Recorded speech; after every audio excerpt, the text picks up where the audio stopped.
Destino internacional del día, aquí en Viaje Todo Incluido. John, amigos, estamos viendo imágenes. Viajamos a Europa del Este, a la región de los Balcanes y a uno de los países que surge, o resurge, si lo queremos ver así, después de la separación de la antigua Yugoslavia, ¿no? Para los que tenemos cierta edad, pues nos acordamos muy bien de la famosa guerra de los Balcanes, ¿no? Sí, horrible.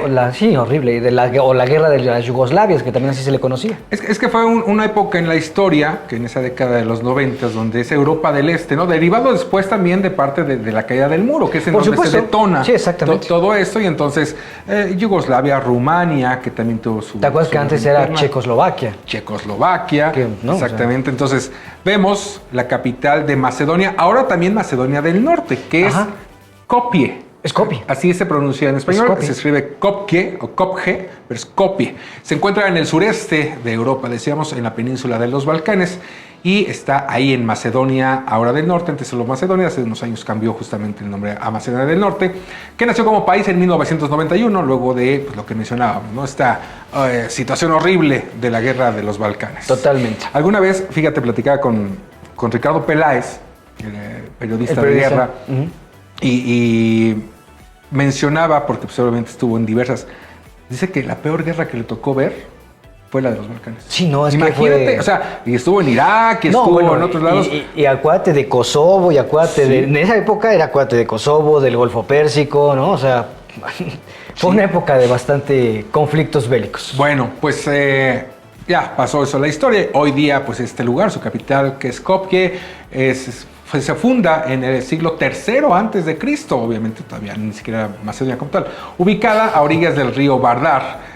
Skopje, una ciudad habitada por romanos, serbios, búlgaros y otomanos. No, hombre, o sea, ha sido pues un lugar en el que muchas culturas se han asentado. Entre sus grandes atracciones histórico-culturales están las ruinas de baños termales, un teatro, la basílica episcopal, el reconocimiento de ser la ciudad de las 1000 estatuas. Mira, uh-huh. Y esto, déjenme aclararlo, no es que alguien tenga el conteo exacto, porque a ciencia cierta, pues no existe un registro de cuántas esculturas hay en la ciudad, pero en verdad es una ciudad en la que a cada paso te encuentras con una estatua en una esquina, en un monumento, ¿no? O sea, Sí, simplemente mencionar de la cantidad, es como Puebla con sus iglesias, ¿no? Exactamente, ¿No? exactamente. No son tantas, pero pareciera. Exacto. Bueno, también es famosa esta ciudad, Skopje, por ser la ciudad de nacimiento de la Madre Teresa de Calcuta, ganadora de, fíjate, muchos pudieran pensar que su origen era Calcuta.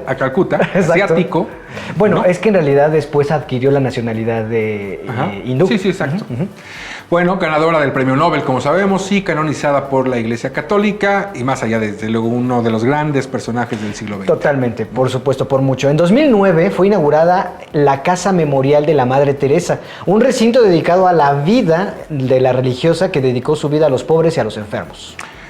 Nada más retomando un poquito antes de ir a más, de esos seres humanos, que evidentemente como todo le tomó un cierto tiempo, pero que sin duda era coherente en su pensar y en su actuar, ¿no? Por eso logró justamente pues dar ese legado y sí. mantener, comulgar con esa paz, con esa filosofía de amor, uh-huh. ¿no? Totalmente. Hacia los pueblos, en general en este caso cuando estuvo ahí en Calcuta. Bueno, en la ciudad, para celebrar los 2000 años del cristianismo en Macedonia del Norte y en el mundo, se construyó la Cruz del Milenio, una estructura metálica de 66 metros de altura en la cima de la montaña Botno. Exactamente, las atracciones históricas de Skopje también son muchísimas, entre ellas su puente de piedra que ya hemos visto ahí en imágenes en pantalla, un puente del siglo XV. También está el antiguo bazar de Skopje o bazar otomano, que bueno, pues imagínense, este bazar está ahí desde la pues, presencia otomana, es decir, la presencia mora en esta ciudad. El acueducto, uno de los pocos vestigios que quedan de la ocupación romana, también ahí se puede ver. Y también, bueno, está la iglesia de San Clemente de Ohrid, es espectacular, la iglesia ortodoxa más grande de la ciudad, con capacidad para 6,000 personas y en cuyo interior sobresale su enorme lámpara de araña de 5 toneladas y 400 bombillas. Está increíble. ¿Qué cosa? Es una cosa impresionante. Pero bueno, la verdad es que es una ciudad con muchísima historia cultural, pero con muchísimas historias secas. O sea, es decir, imagínate todo lo que ha pasado a lo largo de todos estos siglos, lo que le ha tocado ver y vivir a esta pobre ciudad. Sí, y con toda esta mezcla que veíamos de culturas que se dieron en ese lugar, también per se las razas que están ahí, sí, claro, son diferentes, evidentemente, a la Europa occidental. Totalmente. ¿No? Tú ves a españoles, a italianos, franceses, ¿no? Pero llegas a Europa del Este en estas regiones y el perfil es otra cosa. Incluso se menciona que fue tan fuerte la presencia, por ejemplo, de los búlgaros en esta parte de Macedonia, que hay muchas similitudes entre la cultura búlgara y la cultura de Macedonia.